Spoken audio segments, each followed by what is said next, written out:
नमस्कार। आज हम जॉर्ज ऑरवेल के बहुत ही मशहूर उपन्यास 1984 की एक समीक्षा पर गहराई से बात करने वाले हैं। जी हाँ, ये किताब 1949 में आई थी और इसे डिस्टोपियन साहित्य में मतलब एक क्लासिक माना जाता है। बिल्कुल। और इसकी छाप तो दुनिया भर में पड़ी है। तो आज इस चर्चा में हम यही देखेंगे कि इस समीक्षा के हिसाब से किताब के खास विचार क्या हैं और वो आज भी कितने मायने रखते हैं। सही। तो फिर चलिए शुरू करते हैं। कहानी है विंस्टन स्मिथ की। हाँ, हाँ, वो ओशियानिया नाम की एक जगह पर रहता है, जो एक आप कह सकते हैं सर्वसत्तात्मक राज्य है।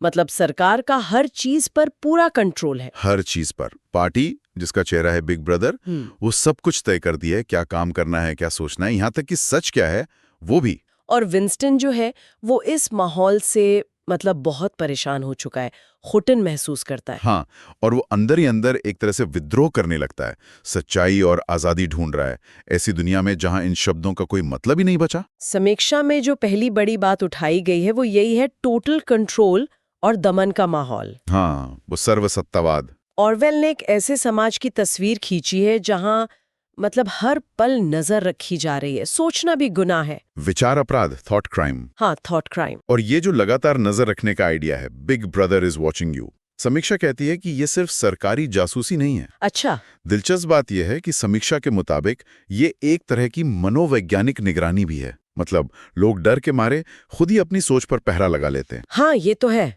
खुद ही सेंसर करने लगते हैं। बिल्कुल। और समीक्षा इसे आज के डिजिटल जमाने के लिए प्राइवेसी और निगरानी के मुद्दों से जोड़कर देखती है, एक सीधी चेतावनी की तरह। ये बात तो बिल्कुल सही है। अच्छा, एक और अहम चीज जो समीक्षा में है वो है भाषा और सच्चाई पर कंट्रोल। News speak. हाँ, न्यूज स्पीक, एक नई भाषा बनाई जा रही है। हाँ, और समीक्षा इसे सिर्फ भाषा बदलना नहीं मानती।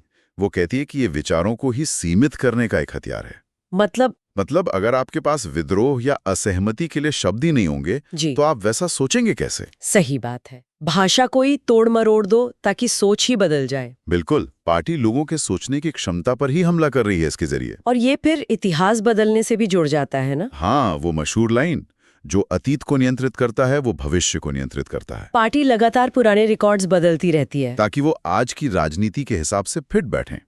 समीक्षा कहती है कि ये किसी भी ऑब्जेक्टिव सच्चाई को, मतलब एक तयशुदा सच को मिटाने की कोशिश है। और इसी से जुड़े वो नारे भी हैं, है ना, बड़े विरोधाभासी। हाँ, समीक्षा उनका जिक्र करती है, युद्ध ही शांति है, स्वतंत्रता ही गुलामी है, अज्ञानता ही ताकत है। ये डबल थिंक है। बिल्कुल।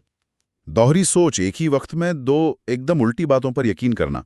समीक्षा इसे दिमाग पर काबू पाने का एक बहुत खतरनाक तरीका बताती है। सच में सोचने वाली बात है ये। समीक्षा किताब की ताकतों पर भी रोशनी डालती है। जाहिर है ये तानाशाही के खिलाफ एक जबरदस्त चेतावनी है। हाँ, बहुत पावरफुल मैसेज है। और समीक्षा ऑरवेल के लिखने के तरीके की भी तारीफ करती है। एकदम सधा हुआ पैनापन है उसमें। हाँ, माहौल भारी होने के बावजूद पढ़ने में बांधे रखता है। और ये भी मानती है समीक्षा कि किताब का जो मनोवैज्ञानिक और दार्शनिक विश्लेषण है वो काफी गहरा है। ये सिर्फ राजनीति की कहानी नहीं है। सही। इंसान के मन, उसकी पहचान, दबाव में वो कैसे रहता है, इन सब की पड़ताल है। लेकिन हाँ, समीक्षा कुछ कमजोरियों को भी मानती है। ईमानदारी से। जैसे कुछ लोगों को लग सकता है कि बीच में कहीं कहीं कहानी थोड़ी धीमी हो जाती है। हाँ, वो गोल्डस्टीन की किताब वाले हिस्से शायद वो थोड़े थियोरेटिकल हैं। हाँ, वो पढ़ने में थोड़े भारी लग सकते हैं। और ये भी सच है कि पूरी किताब का माहौल बहुत निराशाजनक है, डार्क है। हाँ, हल्की फुल्की रीडिंग तो बिल्कुल नहीं है ये। सही कहा। पर समीक्षा कहती है कि शायद यही भारीपन और निराशा ही इसकी ताकत है। ये उस दुनिया की सच्चाई को बिना किसी लाग लपेट के दिखाती है। और इसीलिए शायद आज के दौर में जहां गलत सूचना और निगरानी इतनी बढ़ गई है, ये और भी ज्यादा प्रासंगिक लगती है। बिल्कुल, समीक्षा तो यही मानती है। तो कुल मिलाकर समीक्षा का निचोड़ क्या है?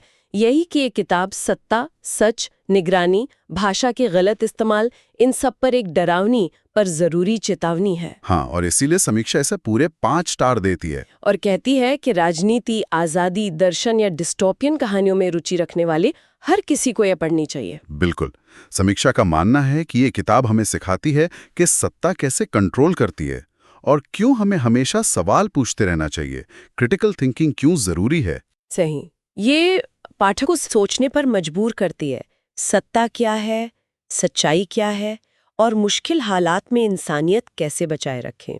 हाँ, गंभीर सवाल उठाती है। और इस चर्चा को खत्म करते हुए एक विचार जो समीक्षा पाठक के लिए छोड़ जाती है, क्या? वो ये कि जैसे किताब में भाषा को खुलकर बदला गया, क्या आज के समाजों में भी जो शायद खुद को आज़ाद समझते हैं, भाषा का इस्तेमाल थोड़े छुपे हुए तरीकों से हमारी सोच और नजरिए को बदल रहा है?